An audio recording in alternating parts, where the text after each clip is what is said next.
जी, आप सभी को मेरा नमस्कार। मैं अरुण जायसवाल, सहायक प्राध्यापक जनसंचार विभाग, मंदसौर विश्वविद्यालय की तरफ से मैं आप सभी का हार्दिक अभिनंदन और स्वागत करता हूँ। दोस्तों, आज किशोर कुमार जी के जन्मदिवस के अवसर पर हमने एक छोटी सी चर्चा आयोजित की जिसमें आप सभी सम्मिलित हुए हैं। सबसे पहले हम सभी जैसा कि जानते हैं कि सिनेमा संचार का सबसे सशक्त माध्यम है। और जब भी हम बात करते हैं, हम किसी भी समाज में रहते हो या फिर हम कहीं अलग अलग अपने राज्यों से बिलोंग करते हैं, हम सबका अपना अपना एक सिनेमा है। और खास तौर से जब हम बात करते हैं एक केंद्र में बॉलीवुड सिनेमा, हिंदी सिनेमा से, हालांकि हिंदी सिनेमा बॉलीवुड सिनेमा इसमें भी बहुत द्वंद है। हम हिंदी सिनेमा को बॉलीवुड तौर पर भी पूरी तरीके से नहीं देख सकते हैं, लेकिन सिनेमा जिस तरीके का चाहे ओरिजिनल स्तर पर हो, हमारा चाहे जैसे कि Bhojpuri cinema, Chhattisgarhi cinema, Bangla cinema, cinema ने हमेशा से ही समाज को अपनी तरफ आकर्षित किया है। और सिनेमा समाज में सबसे सशक्त माध्यम माना जाता है संचार। और किसी भी स्वस्थ समाज के निर्माण में संचार का अपना एक अहम योगदान होता है। ऐसे में हमें ये समझना भी जरूरी है कि सिनेमा की तरफ आखिर समाज का रुझान इतना इतना ज्यादा क्यों होता है। हम सिनेमा की तरफ क्यों, जब हम कहते हैं कि सबसे संचार का सबसे सशक्त माध्यम हम कह रहे हैं सिनेमा को, तो वो सशक्त कैसे बनता है? उसके पीछे कहीं न कहीं दर्शकों के साथ जो सिनेमा में, जो फिल्म में जो कलाकार हैं, उनके साथ हमारा जुड़ाव कहीं न कहीं सामने आता है।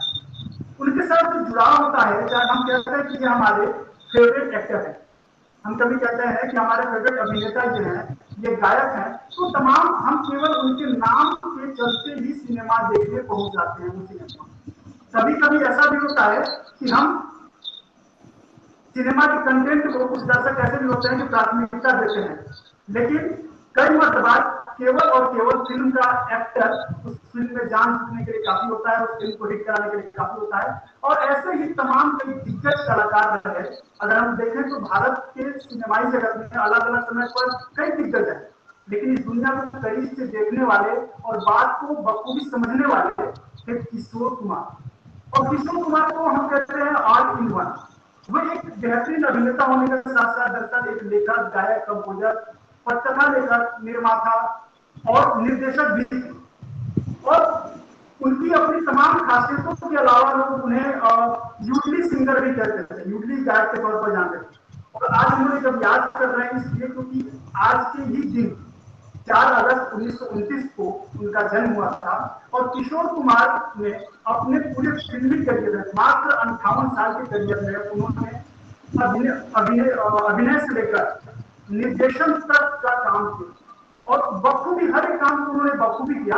किशोर कुमार को हालांकि हम सभी जानते हैं कि हम मंदसौर के मध्य प्रदेश के मंदसौर विश्वविद्यालय से कार्यक्रम आयोजित कर रहा है, तो ये इसलिए भी हमें हमारे लिए खास रहता है क्योंकि उनका जन्म मध्य प्रदेश के खंडवा में हुआ। हालांकि वो बंगाली परिवार में पैदा हुए थे, लेकिन मध्य प्रदेश के खंडवा में होने के कारण उनकी हमारे साथ थोड़ी सी एक हमारा एक विशेष जुड़ाव हो जाता है उनके साथ। हालांकि किशोर कुमार के अगर हम फिल्मी जगत में थोड़ी सी अगर चर्चा कर लें शुरुआत से पहले, तो इस बात से भी उनके करियर का अंदाजा लगा सकता है कि उन्होंने कुल 8 फिल्म फेयर अवार्ड मिले थे उनके पूरे 58 साल के करियर में। 8 फिल्म फेयर अवार्ड मिले थे, और जो कि किसी भी पार्श्व गायक के लिए एक रिकॉर्ड है अपने आप। तो किशोर कुमार के ऊपर जब आज हम चर्चा कर रहे हैं उनकी फिल्मों के बारे में, उनकी ढेर सारी फिल्में थी, मनमौजी, हाफ टिकट, गृहस्थी, और जैसे कि कई बार हम बात कर रहे थे सिनेमा का प्रभाव समाज में आता है। हम कई बार कहते हैं कि चलती का नाम गाड़ी, चलती का नाम गाड़ी, चलती का नाम गाड़ी इनकी फिल्म थी किशोर कुमार की, जो कि आई थी 1958 में, 1958। और इन्होंने चलती का नाम गाड़ी इसमें इन्होंने अभिनय किया था और इन्होंने एक निर्देशन भी किया था इस तरीके की फिल्म का, चलती का नाम जिंदगी। तो ओवरऑल देखें तो किशोर कुमार का जो सामाजिक जुड़ाव था, आम जीवन से जुड़ाव था, वो जीवन की एक एक बारीकी को जैसे कि वो जीते थे अपने एक संगीत में, क्या इस तरीके से। तो आज एक ऐसे व्यक्तित्व का जो कि हमारे बीच में नहीं है, लेकिन उनकी यादें, उनके संगीत, उनके सिनेमा हमारे इर्द गिर्द है, हम उन्हें सुन रहे हैं, उन्हें समझ रहे हैं। और खास तौर से आज मनोरंजन ही नहीं, मनोरंजन तो आज भी हमारा सिनेमा जगत कर रहा है, लेकिन एक ऐसा रत्न हमें खो दिया जिसकी भरपाई आज भी भारतीय सिनेमा नहीं कर पा रहा, किशोर कुमार जी का। तो किशोर कुमार जी का सिनेमाई जगत कैसा था, उन्होंने अपने सिने जगत में क्या क्या किया और क्या कुछ विशेषताएं रही, इस पर बात करने के लिए आज हमारे साथ मौजूद हैं मुख्य वक्ता के तौर पर डॉक्टर अंकित पाठक सर। आप एक फिल्म स्कॉलर होने के साथ साथ इलाहाबाद विश्वविद्यालय में बतौर सहायक प्रोफेसर कार्यरत हैं। और सर, ये हम सभी का सौभाग्य है कि आज इस विषय पर चर्चा करने के लिए हमारे साथ मौजूद है। पूरा मंदसौर विश्वविद्यालय परिवार आपका बहुत बहुत हार्दिक अभिनंदन और स्वागत करते हैं आज के इस कार्यक्रम में। और इसके बाद अतिथिकर्ता के रूप में हमारे साथ आज मौजूद है जनसंचार विभाग, मंदसौर विश्वविद्यालय जनसंचार विभाग के अध्यक्ष डॉक्टर मनीष जैसा सर।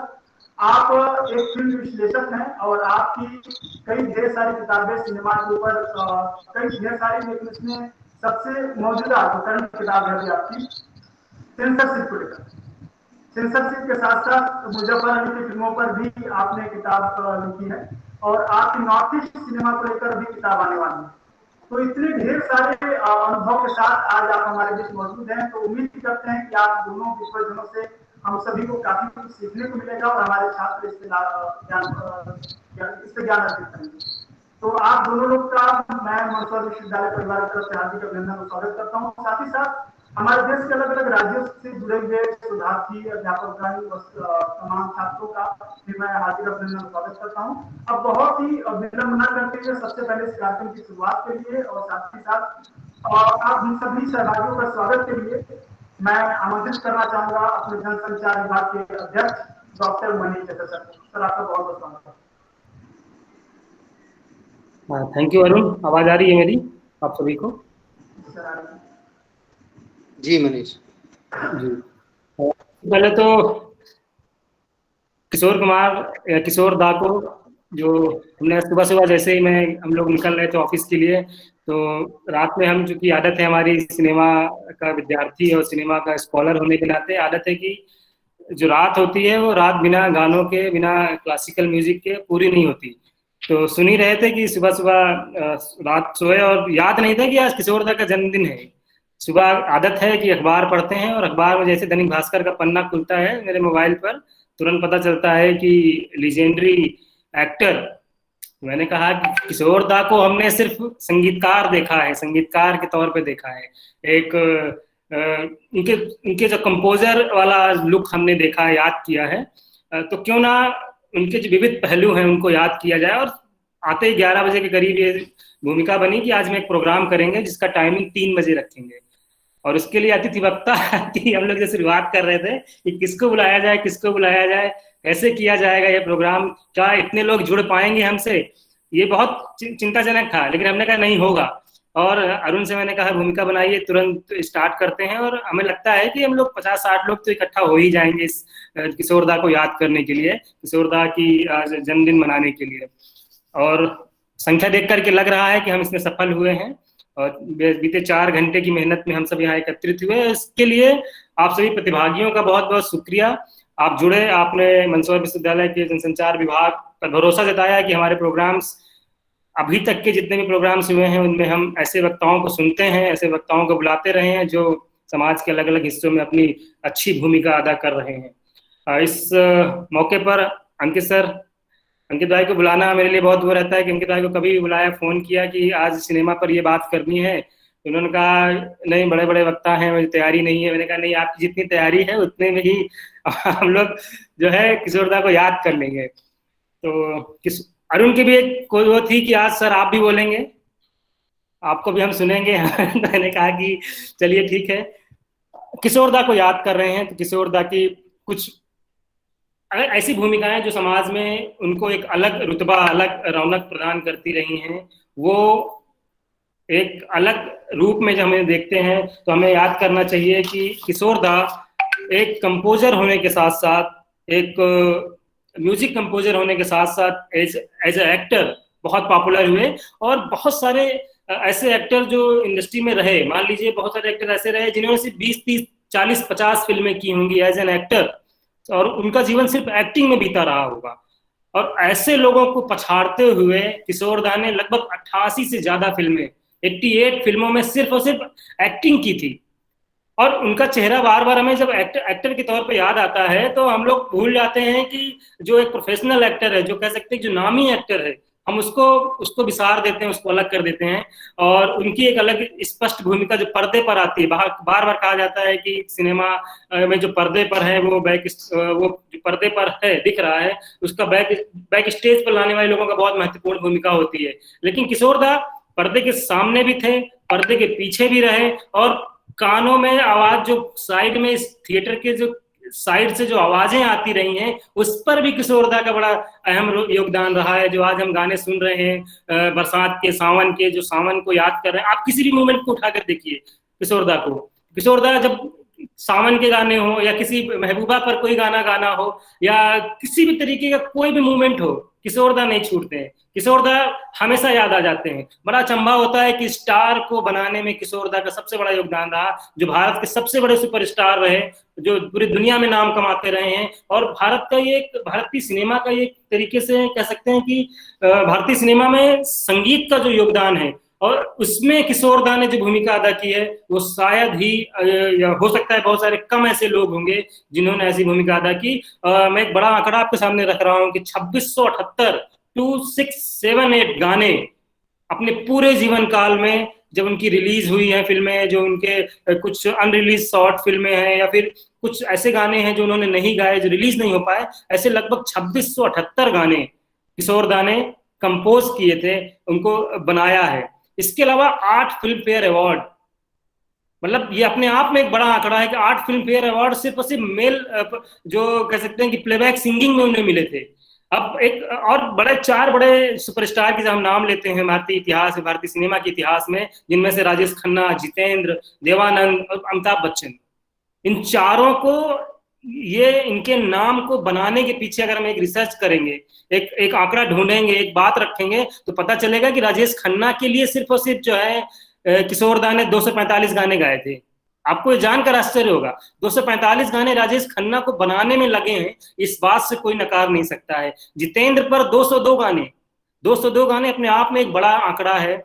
119 गाने देवानंद पर। देवानंद की हम बार बार एक्टिंग की बात करते हैं, बिना उनके एक्टिंग में, बिना उनके, जब हम अभिनय की बात करेंगे देवानंद के, किसी भी एक्टर की, तो संगीत का पक्ष और उनके गानों, जो उस पूरे मूवमेंट का, जो फिल्म के पूरे अलग अलग अवयव हैं, अलग अलग तत्व हैं, उन पर जब बात करेंगे तो किशोर दा नहीं भूलेंगे।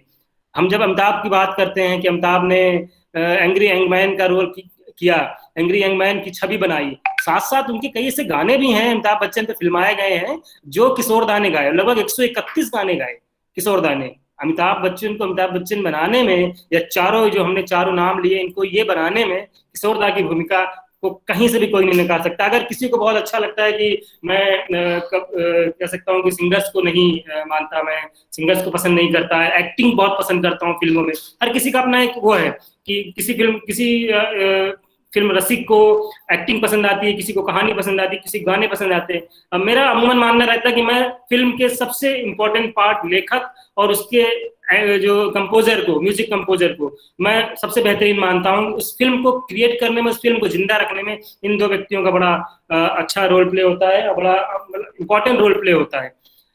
किशोर दा ने 88 फिल्मों में अभिनय किया, 120 जो कह सकते हैं कि म्यूजिक कंपोजिंग वाले गाने उन्होंने म्यूजिक कंपोज किया 120 गानों में। 12 फिल्में उन्होंने डायरेक्शन की, एज ए डायरेक्टर उन्होंने 12 फिल्में की। कोई सोच सकता है कि एक म्यूजिक कंपोजर जो दुनिया के पूरे भारत के ऐसे ऐसे स्टार्स को क्रिएट कर रहा है, स्टार्स के लिए गाने गा रहा हो, वो फिल्म डायरेक्ट करेगा?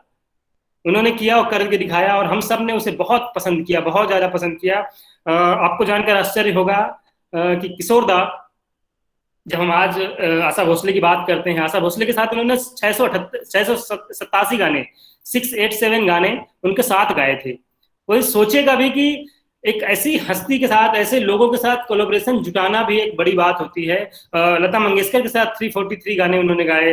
मोहम्मद रफी साहब के साथ उन्होंने 72 गाने, मोहम्मद रफी साहब की पुण्यतिथि भी बीते दिनों थी। तो किशोर दा एक ऐसी हस्ती हैं, किशोर दा एक ऐसे व्यक्तित्व हैं जिन पर जो कुछ कहा जाएगा, जितना भी कहा जाएगा वो हमेशा कम होगा, क्योंकि उनके गानों की जब हम बात करेंगे तो उनके गानों में समाज दिखता है, उनके गानों में व्यक्तित्व दिखता है, उनके गानों में वो भाव दिखता है, जो भाव हम अपने कम्युनिकेशन के दौरान, हम अपने आपस की बातचीत के दौरान हम महसूस करते हैं। अब उनकी फिल्म का एक गाना अगर आप उठा के देखिए कि चिंगारी कोई भड़के या तो सावन उसे बुझाए, आप देखिए कि कितना भी, हर बार कितना भी, किसी भी जीवन में आप रह रहे हो, किसी भी मूवमेंट में आप रह रहे हो, सावन जब आता है, सावन का कैसा इस्तेमाल उन्होंने अपने इस गाने के जरिए किया था, जिसको जो है आनंद बख्शी ने लिखा था।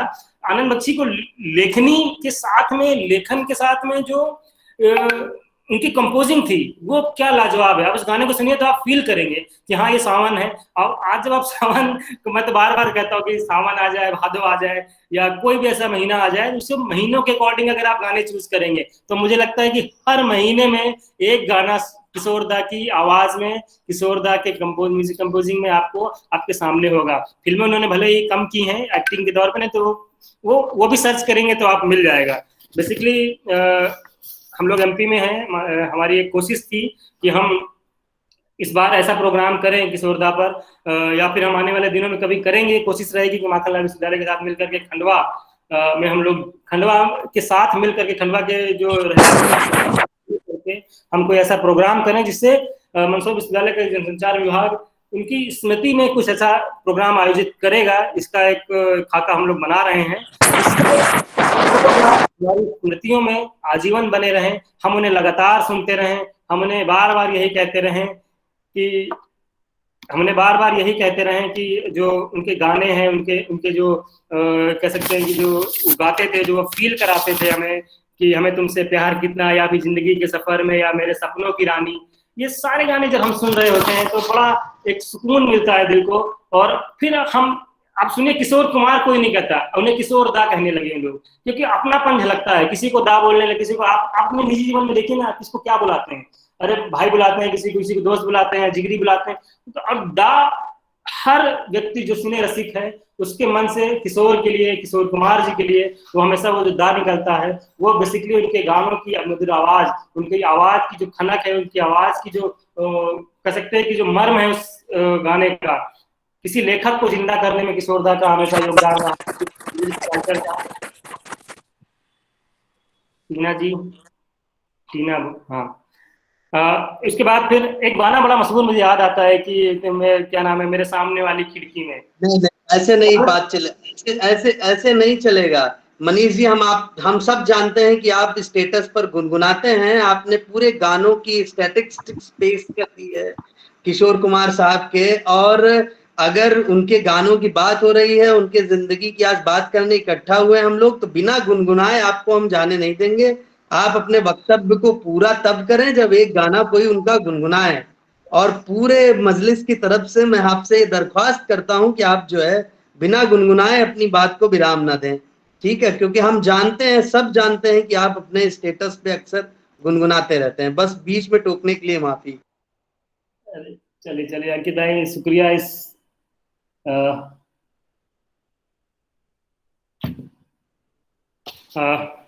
जरूर। अच्छा, कपिल भी कह रहे हैं पूर्णता समर्थन है, कोई बात नहीं, हम करेंगे। पत्रकार समिति की तरफ से भी मतलब ये डिमांड है, और लोग अभी कह रहे हैं, समर्थन कर रहे हैं मतलब अंकित सर का। तो सर मुझे लगता है कि ठीक है, इस सत्र में थोड़ा बहुत आप अपनी बात रख सकते हैं, हालांकि किशोर के भी जरूर। चलिए, जो है इस मजलिस का, इस महफिल की फरमाइश पर मैं जरूर गाऊंगा।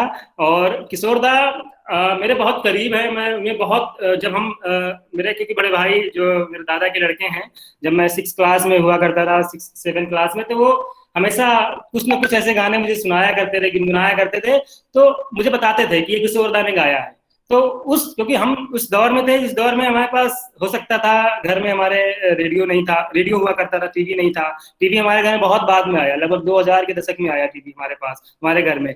और उस दौर में रहने के बाद, उस जगह पर रहने के बाद, जब हम चर्चा कर रहे हैं किशोर दा के गानों पर, और एक ऐसी महफिल के साथ, एक ऐसे ऑर्गेनाइजेशन के साथ में, कि वाकई मुझे बड़ा वो भावुक क्षण याद आ रहा है। अंकित भाई, जैसा आपने कहा कि वो गाना मैं गुनगुना देता हूँ, बहुत अच्छा नहीं हूँ, सिर्फ गुनगुना ही सकता हूँ। और उस गुनगुनाने में मशहूर गाना है कि मेरे सामने वाली खिड़की में एक चांद सा टुकड़ा रहता है, मेरे सामने वाली खिड़की में एक चांद सा टुकड़ा रहता है, अफसोस ये है कि वो हमसे कुछ उखड़ा उखड़ा रहता है, मेरे सामने वाली खिड़की में एक चांद का टुकड़ा रहता है, जिस रोज देखा है उसको हम समा जलाना भूल गए, दिल थाम के ऐसे बैठे हैं कहीं आना जाना भूल गए, अब 8 पहर इन आंखों में वो चंचल मुखड़ा रहता है, मेरे सामने वाली खिड़की में एक चांद सा टुकड़ा रहता है। बहुत धन्यवाद, थैंक यू।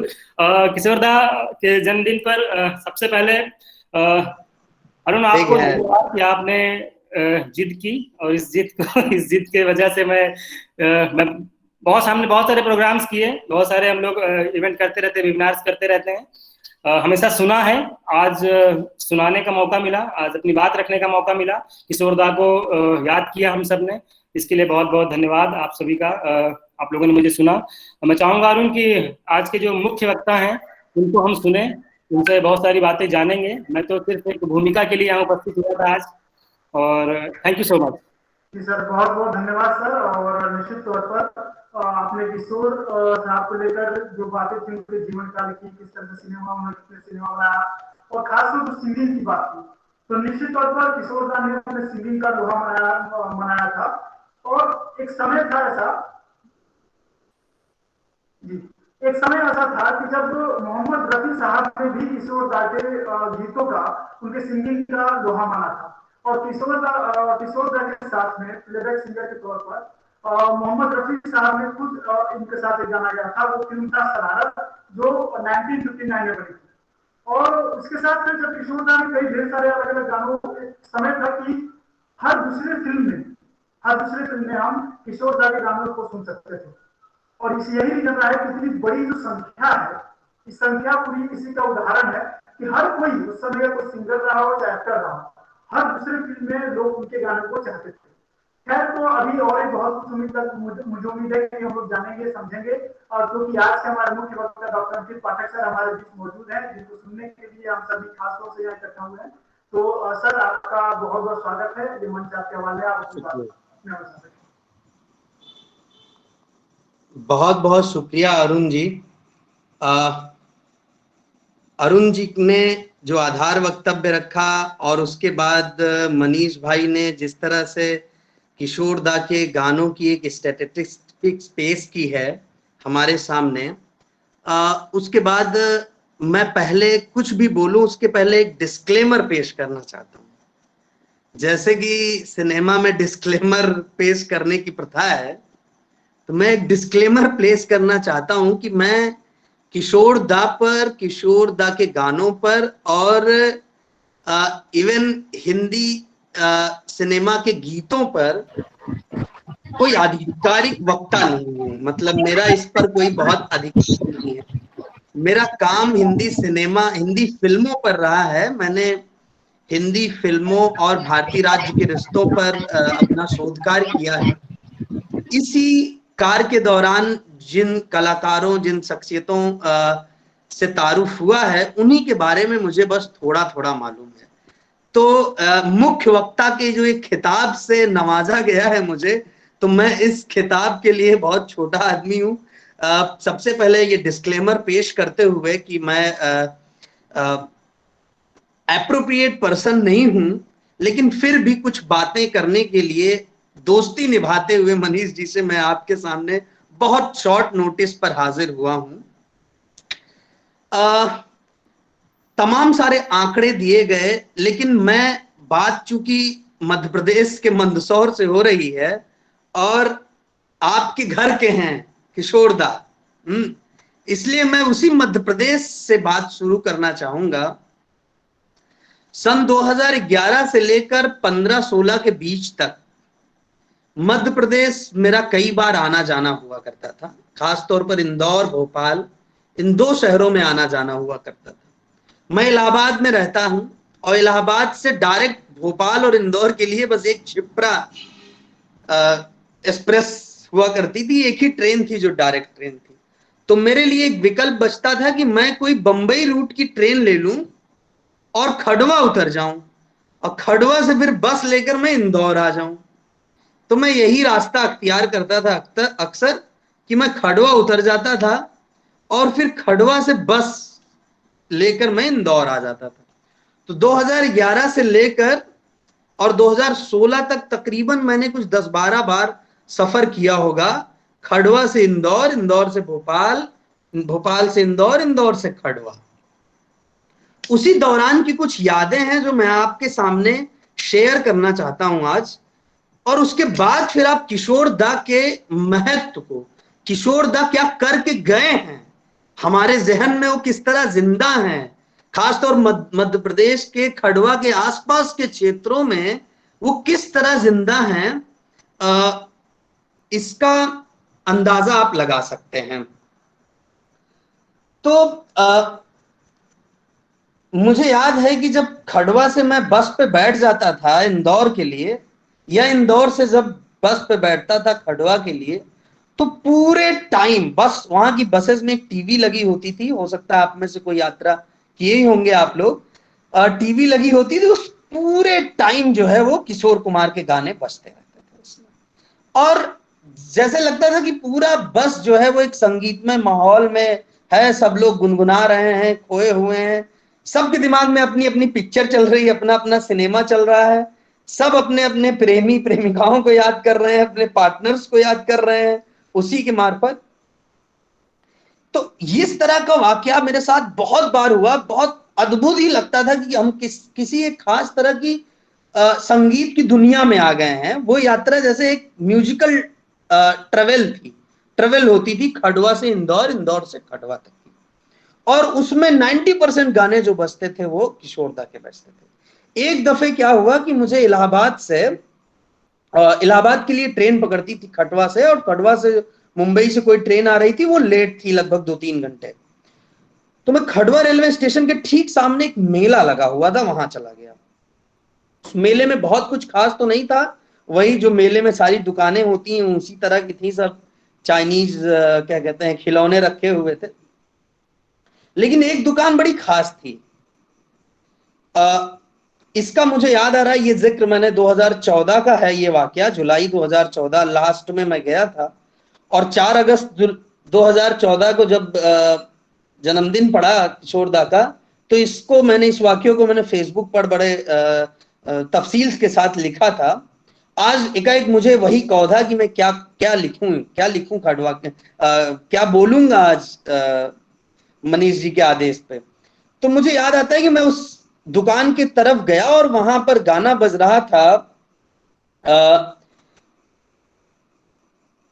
वो इस तरह का गीत था कि वो मनोज कुमार की फिल्म थी और आशा पारेख की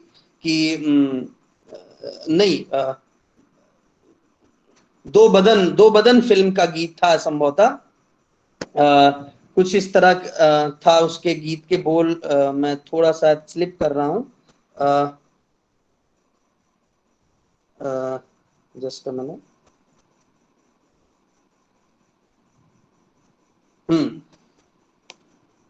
गीत के बोल थे, भरी दुनिया में आखिर दिल को लेके कहां जाएं, इस तरह का कुछ गीत था।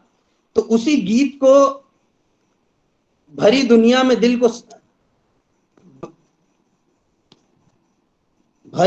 में दिल को आखिर लेके कहां जाएं, मनोज कुमार पर फिल्माया गया ये गीत था। इसी गीत को सुनते हुए रफी साहब की आवाज में गीत चल रहा था, मैं खिंचता हुआ चला गया। उसके बाद 5-7 मिनट तक दुकान के बगल में खड़ा रहा मैं। तो दुकानदार ने मुझे एक स्टूल थमा दिया, मैं बैठ गया और 1 घंटे तक वहीं बैठ के मैं गाने सुनता रहा। दुकानदार, जैसा ही गाना बजता था वैसे ही दुकानदार मुझे गीतकार का नाम, गायक का नाम, कंपोजर का नाम और फिल्म का नाम, कब फिल्म आई थी, इतना कुछ बताता चला जाता था। और फिर क्या किशोर कुमार, क्या रफी साहब, क्या सलेन, क्या मदन मोहन, मतलब जितने फिल्म का गीतकार, निर्देशक, फिल्में कब आई हैं, फिल्मों के नाम, अभिनेता, वो सब कुछ बताता हुआ चला जाता है। उसका एक बहुत मुझे आज तक याद है, उसने कहा कि देखिए इस मेले में कुछ खास नहीं है, जो कुछ है यही है, आप यहीं बैठ जाइए इत्मीनान से। फिर वो कहता है कि पहले के गीतों में लगता था कि इंसान के अंदर रूह बैठती है, इंसान के अंदर एक रूह होती है, एक आत्मा निवास करती है। आज जो है वो आदमी के अंदर जैसे शैतान बस गया हो आज के गीतों में, उसे आज के गीतों से बड़ी नफरत थी उस इंसान को। तो मुझे लगता है कि वो व्यक्ति उस जगह को जिंदा कर रहा था, उस जगह से जुड़ा हुआ था। और जो खड़वा की यात्रा, खड़वा से इंदौर की यात्रा के दौरान जो मैंने महसूस किया, वो तो अद्भुत महसूस किया कि किस तरह से एक कोई क्षेत्र अपने एक गीतकार की, अपने एक गायक की विरासत को जीता है। तो ये विरासत हमने महसूस किया है उस यात्रा के दौरान, उस सिनेमैटिक यात्रा के दौरान। फिर मुझे याद आता है अभी अरुण जी जो बात कर रहे थे कि अरुण जी और मनीष जी दोनों ने कहा कि किशोर दा एक वर्सटाइल पर्सनालिटी थे। तो ये वर्सटैलिटी जो है, आप शायद मनीष जिक्र करना भूल गए, उनकी एक फिल्म 1964 में आई थी, दूर गगन की छांव में। दूर गगन की छांव में उसको आप अगर खोलेंगे उस फिल्म को, तो उस फिल्म के कथाकार भी, उस फिल्म के पटकथा लेखक, उस फिल्म के निर्माता, निर्देशक, गीतकार, संगीतकार, सब कुछ किशोर दा थे। तो और उस फिल्म में एक बच्चे की भूमिका है, जिसमें एक बच्चा जो है वो गूंगे बालक की भूमिका अदा करता है। तो एक फिल्म जैसे लगता था कि किशोर दा वह सब कुछ कर लेना चाह रहे थे। जैसे कि हमें पता है कि सिनेमा एक कलेक्टिव आर्ट है, लेकिन उस कलेक्टिव आर्ट को किशोर दा खुद ही जीना चाह रहे थे। वो क्या नहीं कर सकते थे, वो ये अपने आप को साबित करना चाह रहे थे। एक बिग ब्रदर सिंड्रोम भी हो सकता है, बड़े भाई का। I think someone is Jatin and he is disturbing the whole talk here, so I would request to Manish to remove the Jatin here. हो गया। हाँ, तो खैर उन्हें हो सकता है हमारी बातचीत पसंद ना आ रही हो। नहीं, वो कोई ऐसे बहुत सारे लोग ऐसे जुड़ जाते हैं जो फेक आईडी से जुड़ते हमारी हैं। क्लास में भी अक्सर अनवांटेड लोग आ जाते हैं। खैर, तो उन्हें एक अजीब तरह की, अपने बड़े भाई के साथ अजीब तरह की कंपटीशन भी थी। आप सबको ये कंपटीशन पता होगी कि अक्सर कहते हैं लोग कि कई सारे उसमें ये लिखा मिलता है, क्यों कहते थे मैं अपने बड़े भाई से ज्यादा पैसा कमाना चाहता हूं। जैसे कि पता है दादा मुन्नी उनके बड़े भाई थे और वही उनको लेकर आए थे। तो एक बिग ब्रदर का उनके ऊपर हावी रहता था और वो अपने आप को साबित करना चाह रहे थे। उन्होंने हर एस्पेक्ट में अपने आप को साबित किया। और दादा मुन्नी की एक्टिंग का तो कोई जवाब नहीं, लेकिन जो हम कनेक्ट होते थे, जो उनके ह्यूमर से, खास तौर पर पड़ोसन का गीत अभी गुनगुनाया है मनीष जी ने, जो ह्यूमर, जो उनके अंदाजे बयां था, उनका जो सेंस ऑफ ह्यूमर था, चाहे वो चलती का नाम गाड़ी हो, या पड़ोसन हो, या मुसाफिर, या बहुत सारी फिल्में हो, जो हम कनेक्ट होते थे, वो उनके अभिनय को एक तरह से कह लीजिए जन बनाता था, आम आदमी बनाता था। बहुत स्टारडम उस तरह का नहीं जैसे कि बाद के अभिनेताओं में आ गया। वो बहुत आम व्यक्तित्व, आम लोगों जैसे लगते थे। ठीक, चाहे वो एक लाउड हो, उनके पूरे कैरेक्टर का जो लाउड था, वो लाउड जो है उनके गीत में भी दिखता है, उनके गायन में भी दिखता है, और उनके संवाद अदायगी में भी वो लाउड दिखता है कि वो जब डायलॉग बोलते थे तो कितना लाउड तरीके से बोलते थे। जो इस तरह की बात है कि एक इंसान 1940s में प्रवेश करता है सिनेमा में, 46 में उसकी पहली फिल्म, अभिनीत फिल्म आती है शिकारी, और उसके बाद वो थ्रू आउट, अभी मनीष ने पूरी स्टैटिस्टिक्स आपके सामने पेश की, उसमें देखिए कि उसने फिर कितने सारे जो अभिनेता हैं उनको एक नया स्टारडम देने में, उनके गीत जो हमारी जिंदगी में तमाम तरह की यादों के रूप में बस गए हैं, उनको देने में कितना बड़ी भूमिका अदा की।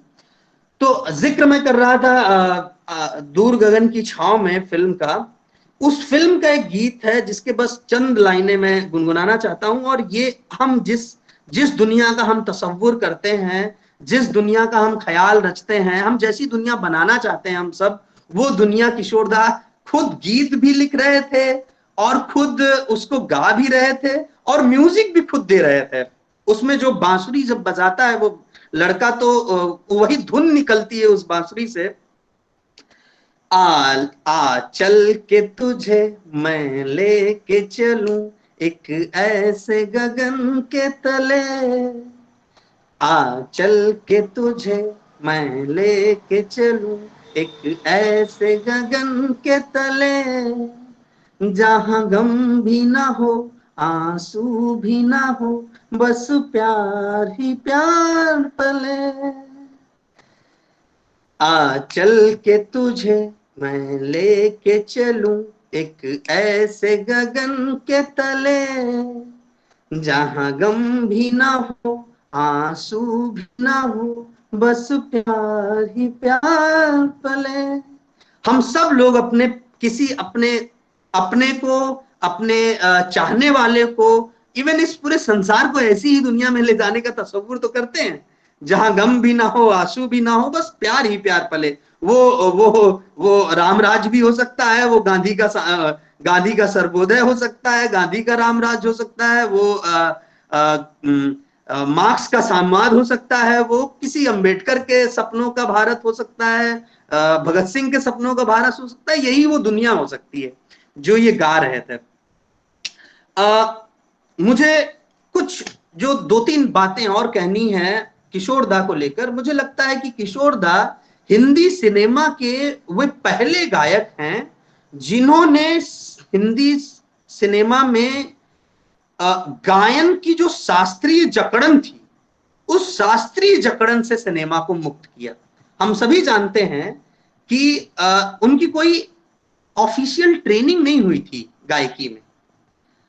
वो किसी घराने से ताल्लुक नहीं रखते थे कि उनके दादा, उनके परदादा और उनके भाई और उनके सब लोग किसी बड़े घराने से, गायन के बड़े घराने से ताल्लुक रखते हो, ऐसा नहीं था। और दादा मुनि अपने कई सारे इंटरव्यूज में कहते हैं कि किशोर बहुत बेसुरा गायक था, मेरी तरह।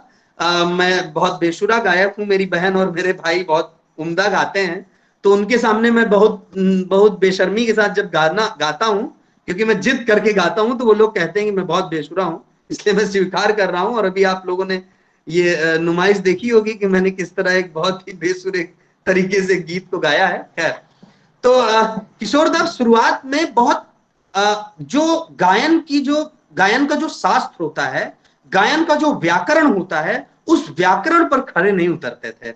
लेकिन उन्होंने जिस विधा में गाया, वह विधा एक कल्ट बन गई, खासतौर पर हिंदी सिनेमा के लिए। उस तरह रफी साहब भी नहीं गा पाते थे। और यही अभी बता रहे थे अरुण जी की, रफी साहब ने भी किशोर का जो पूरा एक स्टारडम बन गया था गायन के क्षेत्र में, उसकी तारीफ रफी साहब भी करते थे। लेकिन एक वाकया मैं बताता हूं, मैंने कहीं पढ़ा कि दोनों लोग एक बार मंच पर बैठे थे, किशोर दा और रफी दा, तो ऑडियंस जो है वो पगला के किशोर दा के साथ सामने आ जाती है और वो ऑटोग्राफ लेने लगती है। तब चूंकि किशोर दा जानते थे कि संगीत की जो वास्तव में समझ है, वास्तव में जो गायन का शास्त्र है, गायन का जो एस्थेटिक्स है, वो तो रफी साहब के पास है, तो उन्होंने कहा मेरे गुरु खुद यहाँ बैठे हुए हैं मंच पर, तो ये आप लोग जाइए और मेरे गुरु से ऑटोग्राफ लीजिए, मुझसे ऑटोग्राफ ना लीजिए। तो ये आप देख सकते हैं कि किस तरह का जो कृतज्ञता भाव था, और जो अपने सीनियर की, अपने उसी प्रोफेशन में जो लोग पहले से हैं और जो जिनका एक नाम है और जिनके योगदान को आप जानते हैं, वो किस तरह उसका सम्मान पब्लिक प्लेस पर कर रहे थे, ये आप किशोर दा से सीख सकते हैं कि उन्होंने रफी की तरफ इशारा कर दिया कि जाइए और उनसे ऑटोग्राफ लीजिए आप लोग। और किशोर दा, जैसे कि पता है हम लोग जिन लोगों ने, किशोर दा ने जिन्होंने इतने सारे अभिनेताओं को बनाया, तो एक वाक्य और मुझे याद आता है जो आज के समय में जो एक पॉलिटिकल स्टैंड लेने की बात है, जो पॉलिटिकल आइडियोलॉजी की बात है, जो हमें लगता है कि कलाकारों के लिए तो बहुत जरूरी है। कलाकारों, क्योंकि कला का जो जो इनहेरेंट कैरेक्टरिस्टिक ऑफ आर्ट है, दैट इज रेजिस्टेंस। हमेशा से कला जो है वो प्रतिरोध करती रही है। अगर आप कभी भी कला का इतिहास देखेंगे, इवन संगीत का इतिहास देखें, तो तानसेन के प्रतिरोध में हिंदी सिनेमा में जब बैजू बावरा की फिल्म आती है, तो बैजू बावरा असल में क्या था, बैजू बावरा जो है वो पूरी फिल्म जो है वो एक तरह के सिनेमा ऑफ रेजिस्टेंस है। तो सिनेमा ऑफ म्यूजिक अपने आप में रेजिस्टेंस से निकला है। जैसे हम कहें कि जो हमारा ये जो आवाज हमारी निकलती है, तो ये आवाज हवा और जीभ के जो आपस में रेजोनेंस है, उस रेजोनेंस से निकलती है। या जो सुर निकला हुआ है, वो सुर वास्तव में टकराहट से निकला है। ध्वनियों के बीच जो एटम्स के बीच टकराहट होती है। तो कोई भी कला अपने आप में प्रतिरोध का प्रदर्शन करती है। तो कलाकार के लिए ये आवश्यक हो जाता है कि वह अपने समय में जो भी हेजेमनिक डिस्कोर्स हो, अपने समय का जो भी वर्चस्ववादी विमर्श हो, उसके साथ प्रतिरोध करे, वह जन की आवाज बने, वह जनता की आवाज बने। एक कलाकार के लिए और एक कलाकार के लिए ये बहुत इंपॉर्टेंट बात हो जाती है। और ब्रेख्ट, बर्टोल्ट ब्रेख्ट का नाम हम सभी ने सुना होगा। वो जब पॉपुलर कल्चर को परिभाषित करते हैं, तो वो यही कहते हैं कि पॉपुलर कल्चर जो है वास्तव में तो ये पॉपुलर नहीं है जो मास मीडिया द्वारा प्रचारित किया जा रहा है, बल्कि पॉपुलर तो होता है जिसमें आम इंसान अपने सारे दुख दर्द को बयां करता है, अपनी खुशी, अपने गम, सबको बयां करता है। पॉपुलर हिंदी सिनेमा में अगर हम पॉपुलर के कुछ फ्रेंड्स अगर याद करें, तो मुझे राज कपूर साहब और गुरदत्त साहब की कुछ गीत याद आते हैं। रमैया वस्ता भैया, मैंने दिल तुझको दिया, या वो की सीधी सी बात न मिर्च मसाला कह के रहेगा कहने वाला। तो इस तरह के जो गीत हैं, ये वास्तव में पॉपुलर हैं, जिसमें आम इंसान अपने दुख दर्द को बयां कर रहा होता है। तो किशोर दा की जब बात आती है, तो एक सबसे मानीखेज वाकया है कि इमरजेंसी लग चुकी है और एक सरकारी जलसा होना है जिसमें इंदिरा गांधी को आना है, और किशोर दा को ये कहा जाता है, फरमान दिया जाता है कि आप इंदिरा गांधी के स्वागत में गीत गाइए। किशोर दा मना कर देते हैं कि मैं किसी भी ऐसी जो डिक्टेटर और फासिस्ट रेजिम है जिसने अभिव्यक्त की आजादी के पूरे हिंदुस्तान में पर कतर दिए हों, उसके स्वागत में या उसके इस्तकबाल में मैं किसी तरह का गीत नहीं प्रस्तुत कर पाऊंगा। किशोर दा ने मना किया और उसका खामियाजा उन्हें भुगतना पड़ा। हम सब जानते हैं कि लंबे समय तक आकाशवाणी पर उनके गीतों पर प्रतिबंध लगा दिया गया। तो एक कलाकार के लिए डिसेंट रखना, खास तौर पर हेजेमनिक आइडियोलॉजी के साथ, वो सबसे जरूरी होता है। और किशोर दा जो है वो इससे भी जो है इत्तेफाक रखते थे कि वो किसी भी सत्ता के साथ जो है वो सत्ता के हाँ में हाँ मिलाने वाले कलाकार नहीं थे। इसके अलावा मैं और क्या ही बोलूं, किशोर दा के जिंदगी से जुड़े जो तमाम सारे वाकयात हैं, वो तमाम सारे पोर्टल्स पर दर्ज हैं कि उन्होंने कितनी शादियां की और कितनी क्या कहते हैं क्या क्या किया, और इश्क में कहां तक गए, मिथुंदा से उनकी दुश्मनी और मधुबाला से उनके प्रेम में उन्होंने क्या क्या दिन देखे, सब कुछ मौजूद है। तमाम जगहों पर ऐसे किस्से मौजूद हैं। बस मैं दो तीन गानों का जिक्र करके अपनी बात खत्म करूंगा। मुझे लगता है कि एक गीत जो मेरा फेवरेट गीत है, और कोई भी उस गीत को जरूर अपनी प्रेमिका, अपने पार्टनर और अपने चाहने वाले को सुना सकता है। वो रेखा और शायद विनोद मेहरा पर फिल्माया गया है। आपकी आंखों में कुछ महके हुए से राज है। फिर बहुत मैं बेसुरे तरीके से शुरू कर रहा हूं, तो मैं माफी चाहूंगा, लेकिन ये मेरा बहुत फेवरेट गीत है किशोर दा की आवाज में। आपकी आंखों में कुछ महके हुए से राज है, आपसे भी खूबसूरत आपके अंदाज हैं, आपकी आंखों में कुछ। तो ये गीत मुझे बहुत पसंद है, अक्सर इसको गुनगुनाता रहता हूं मैं। इसी तरह से किशोरदा के और कई सारे गीत, देखा एक ख्वाब तो ये सिलसिले हुए, दूर तक निगाह में है गुल खिले हुए, फूलों के रंग से, दिल की कलम से, तो गीतों की एक पूरी फेहरिस्त है। आने वाला पल जाने वाला है, और अभी मनीष ने गुनगुनाया है चलती का नाम गाड़ी का गीत है, या आराधना फिल्म का गीत है, कई सारे फिल्मों की।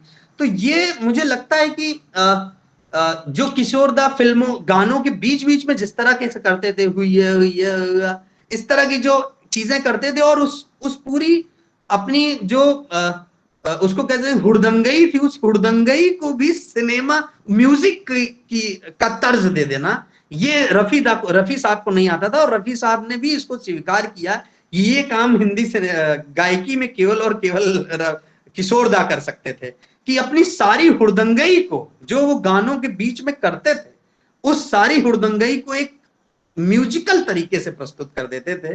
ये किशोरदा को आता था, और पड़ोसन में हम लोग देख चुके हैं कि किस तरह वो सारी हुड़दंगई जो है वो म्यूजिकल फॉर्म में करने की कोशिश कर रहे थे। तो मुख्य बात यही है कि आज हम किशोरदा को याद करने इकट्ठा हुए हैं। उनका जो पूरा योगदान है खासतौर पर हिंदी सिनेमा में गायन का, वो हिंदी सिनेमा के पहले ऐसे शख्सियत हैं जिन्होंने हिंदी सिनेमा में गायन के पूरे शास्त्रीय मिथक को तोड़ा। उस शास्त्रीय मिथक को तोड़कर एक तरह से जन गायकी, एक आम आदमी का गायक, जिसे जो बेसुरा गायक हो उसे भी जो है गीत गा सकने का क्या कहते हैं साहस दिया। तो इस रूप में किशोरदा याद किए जाने चाहिए। और किशोरदा की विरासत जिसे कहते हैं, विरासत जो हम सब के कांधों पर है, उस विरासत के जो सबसे पहले वारिस हैं वो खड़वा और उसके आसपास के क्षेत्र के लोग। आप मंदसौर विश्वविद्यालय खड़वा किशोरदा को याद कर रहा है, मुझे लगता है कि यही सबसे बड़ी आज के समय की उपलब्धि है, कि आप, और प्रमाण है कि आप लोग जो कि उनकी विरासत के सच्चे वारिस हैं, किशोरदा को नहीं भूले हैं। मैं इसी के साथ बहुत बहुत शुभकामना, बहुत बहुत आभार पूरे जनसंचार विभाग को, मंसूर विश्वविद्यालय के मनीष जी को, अरुण जी को, विभाग के विश्वविद्यालय के तमाम वरिष्ठ शिक्षकों को मैं आभार व्यक्त करता हूं कि उन्होंने इतनी देर से मुझे सुना और मुझे यहाँ पर आने बोलने का अवसर दिया। तमाम सारे दोस्तों, छात्रों, शोध छात्रों का भी मैं बहुत शुक्रगुजार हूँ कि इतनी देर तक उन्होंने मुझे सुना। मेरा बहुत बहुत शुक्रिया आप सभी का। बहुत बहुत धन्यवाद सर। लेकिन आपने निश्चित तौर पर किशोरदा के जीवन में जो कलात्मक पक्ष, खासतौर से जो संगीत का मसला, गीत संगीत का मसला है, उसे बहुत सदी हुई बात रखी। और आपने किताबी भाषा में नहीं बल्कि आपने अनुभव को जोड़ते हुए और तमाम कुछ नई चीजें हमें बताया, सिखाया। आपने संगीत के बारे में बात की थी कि किशोरदा के बड़े भाई कहते थे कि उन्होंने संगीत कहीं से सीखा नहीं है, और ये सच है। हालांकि जब हम बात कर रहे हैं, जब संगीत गाने से उन्हें थे कहीं ट्रेनिंग के लिए, तो एक किस्सा से जुड़ा हुआ है, मैं बताना चाहूंगा।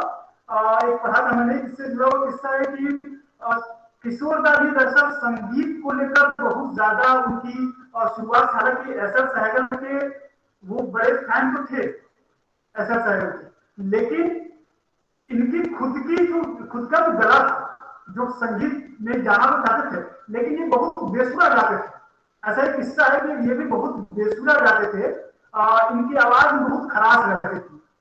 और उसने बताया कि एक बार इनका हाथ से उंगली भी कट गई, उंगली ज्यादा कटी थी, तो ये चीखते थे, रोते थे, छोटे बच्चे थे उस समय।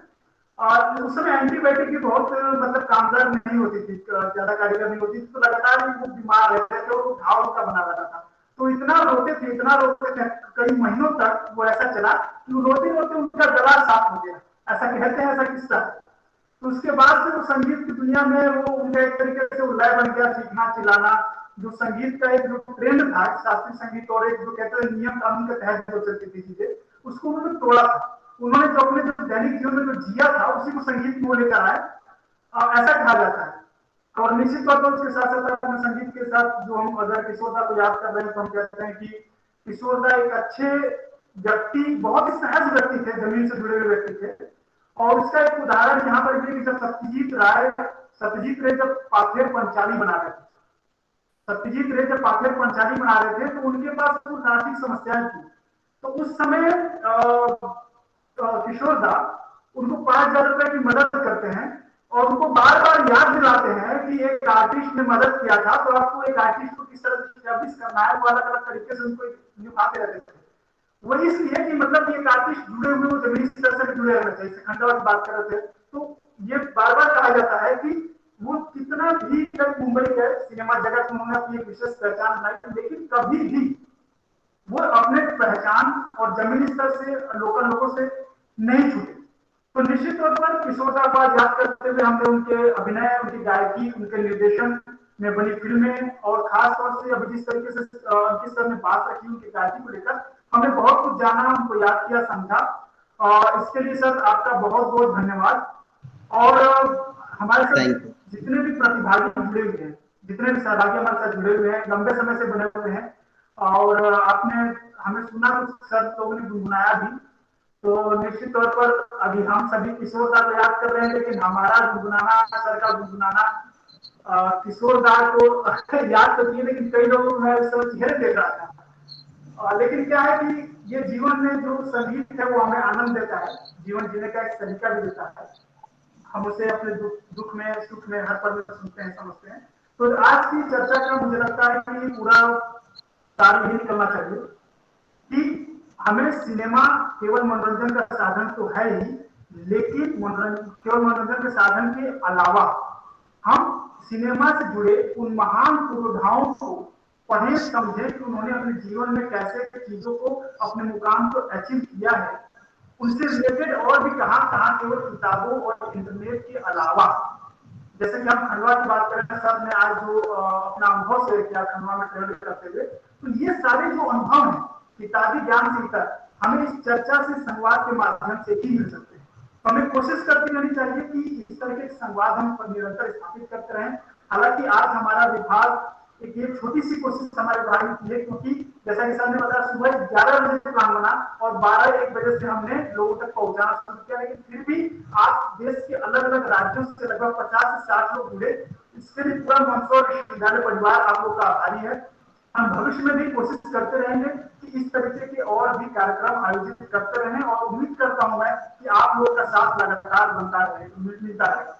तो आप सभी का मैं बहुत बहुत आभार प्रकट करता हूं कि आप लोगों ने अपना बहुमूल्य समय निकाला और बहुत ही धैर्यपूर्वक हमें सुना। और इस कार्यक्रम का फीडबैक में बीच में कई ढेर सारे लोगों ने सर्टिफिकेट की मांग करनी शुरू कर दी थी, और हालांकि बैरियर्स कम्युनिकेशन हम कहते हैं, मास कम्युनिकेशन लगातार तो कुछ बैरियर्स आते रहते, नॉइज आते रहे, जिसका उदाहरण बीच में देखा भी। अभी मैं आप लोग के साथ फीडबैक लिंक साझा कर रहा हूँ। आप सभी फीडबैक लिंक पर जाकर सारा डिटेल फिलअप कर दें। इसके बाद आगे 1 से 2 दिन में आप सभी के ईमेल पर सर्टिफिकेट चला जाएगा, और जो लोग केवल यहाँ मौजूद हैं उन्हें ही ये केवल सर्टिफिकेट मिलेगा। तो आप लोग को फीडबैक लिंक चैट बॉक्स में दे दिया गया है, आप सभी अपना डिटेल उसमें फिलअप करें। आप सभी का बहुत बहुत धन्यवाद। यदि आप में से किसी के ध्यान में कोई सवाल हो, कोई बात हो, तो आप अगले 5 मिनट तक हम यहाँ मौजूद हैं, आप अपनी बात रख सकते हैं। आप में से कोई भी साथी यदि कोई सवाल हो, कोई किशोर दा के गीत गुनगुनाना चाहता हो तो उसका भी स्वागत करिए। निश्चित तौर पर हम लोग तो बेसुरे गायक हैं, हो सकता है हमारे बीच में कोई उम्दा गाने वाला हो तो हमारे और मनीष जी की कोशिश की कमी पूरी कर दे और उसको थोड़ा और आगे ले जाए। प्लीज मैं इस पूरे जमात से ये दरख्वास्त करता हूँ कि कोई आगे निकल कर आए। और ये बार बार मौका नहीं मिलता, हालांकि एक प्लेटफॉर्म पर हम जुड़ते हैं अलग अलग जगहों से, तो आप अपनी बात रख सकते हैं। सर की डिमांड, सर ने भी अनुरोध किया आपसे कि एक गीत गुनगुनाएं, तो यदि आप में से कोई एक अच्छा सिंगर होगा तो कोई न कोई जरूर, बाथरूम सिंगर तो हम सब होते हैं। शर्म जो है ना सर, बहुत बड़ी मतलब समस्या है हमारे लिए। समाज में, समाज को मैं हमेशा अपने छात्रों से कहता हूँ कि बेशर्म बनो, अगर जीवन में आगे बढ़ना बेशर्म बनो, बस बदतमीज ना हो। तो बेशर्मी होनी चाहिए। तो आप आइए सामने। हेलो जी, नमस्कार सर, मेरा नाम मोहित राठौर है और आपने जैसा बोला मैं कुछ गुनगुनाना चाहता हूँ, वैसे बहुत घबरा रहा हूँ। स्वागत है, स्वागत है। तो किशोर कुमार जी का ही वो गीत है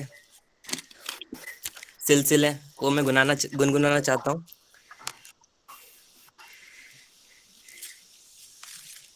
हेलो, जी जी आवाज आ जी, रही है? आप सुनाई दे रहा है, आप बोलिए। ये गिला है आपकी निगाहों से, फूल क्या भी खूब। हुए या तो फासले हुए, देखा एक ख्वाब तो ये वाह सिलसिले, वाह वाह। फूल तक निगाहों में ये गुल खिले हुए, वाह वाह। देखा अब तो ये सिलसिले हुए, फूल तक निगाहों में ये गुल खिले हुए, तेरी तस्वीर है निगाहों में, और छुपा लूं मैं तुझे बाहों में। बस सर, इतना ही आता है। अरे वाह, बहुत सुंदर, बहुत सुंदर। कमाल है, कमाल है। सर क्या मोहित अभी खूब, क्या हमारे खूब। बीएससी प्रथम सेमेस्टर में, फर्स्ट सेमेस्टर में उन्होंने एडमिशन लिया है, अभी हमारे छात्र हैं। और हमारे बीच इनकी कपिल, प्रतिभा अरुण एवं सर गुण देखिए, कपिल है क्या? कपिल है क्या? देखिए कपिल, आवाज आ रही है मेरी? शायद कपिल हमारे साथ मौजूद नहीं है सर अभी। अच्छा अच्छा, ठीक है। अरे सादिया, जी सर। क्या चाह रहे हो? गुनगुना दो, कम से कम एक गीत तो गुनगुना। अरे नहीं नहीं सर, मैं am not a good singer. पर हाँ, एक चीज़ मैं ज़रूर बोलना चाहूँगी कि आज का वेबिनार वाज़ वंडरफुल, बहुत एंटरटेनिंग था। हमने आपको सुना, हमने अंकित सर को सुना, बहुत मज़ा आया। और इतने कम वक्त में जैसा आप बता रहे हो कि इतनी सारी अरेंजमेंट की और इतने सारे स्टूडेंट्स उससे ज्वाइन हुए, बहुत अच्छा लगा सर, सच में। बेटा आप जर्नलिज्म और मास कम्युनिकेशन की छात्रा हो? यस सर, मेरा फाइनल ईयर आप है। निश्चित तौर पर आगे चलकर एक अच्छी एंकर या फिर रिपोर्टर बनोगी, क्योंकि बात को कैसे करना है ये आपके अंदर अच्छा गुण है। लेकिन सिंगिंग के लिए सर ने आप उम्मीद की थी, तो मास कम्युनिकेशन के छात्र ऐसे शर्माते नहीं। नहीं मैं सर, ये चीज़ तो मैं एक्सेप्ट करती हूँ, सर भी जानते हैं मैं शर्माती नहीं हूँ, लेकिन सिंगिंग के मामले में मैं थोड़ी कच्ची हूँ। और दूसरी बात, क्योंकि ये हम भी जानते हैं आज की जनरेशन जो है वो आज के सॉन्ग्स पे ज़्यादा रहती है। किशोर जी के गाने मेरे पापा ज़्यादा सुनते हैं, तो जैसे अभी अंकित सर ने एक गाना जिक्र किया था, भरी दुनिया में, कुछ इस तरह से, तो उससे वहाँ से मुझे क्लिक हुआ कि हाँ, ये सॉन्ग मेरे पापा भी सुनते हैं, तो मुझे वहाँ से आइडिया मिला। लेकिन हाँ, किशोर जी के गाने अच्छे हैं, पर मुझे याद नहीं है, उसके लिए मैं माफ़ी चाहूँगी। ये एचओडी फैकल्टी ऑफ आर्ट्स कुछ कहना चाहती हैं? बहुत सुंदर प्रोग्राम है सर आपका, और थोड़ा लेट से मैं जुड़ी अपने काम के कारण, पर बहुत ही अच्छा लगा। और किशोर कुमार तो कभी भी जनरेशन से बंधे नहीं हैं, हमारे दादा भी सुने हैं और हमारे आने वाले नाती भी सुनेंगे। मैं जरूर। उस एज को बिलोंग करती हूँ। और ये गाना बच्ची कह रही है कि हमारे पापा सुनते थे, इस बात को मैं इनकार करती हूँ। पापा तो सुनते थे, बच्चे भी सुनते हैं। होली आती है, खैर के पान बनारस वाला, न जाने कितनी पीढ़ी नाचेगी उसमें अभी तक, जी मैम है जी, ना? तो सही है। और राखी आ रही है तो डेडिकेट भी कर सकते हैं। फूलों का, तारों का, क्या खूब। सबका कहना है, वाह। फूलों का, तारों का, सबका कहना है, 1000 में मेरी बहना है, सारी उम्र हमें संग रहना है। Thank you. क्या खूब मैम, क्या खूब। बहुत खूब, बहुत खूब मैम।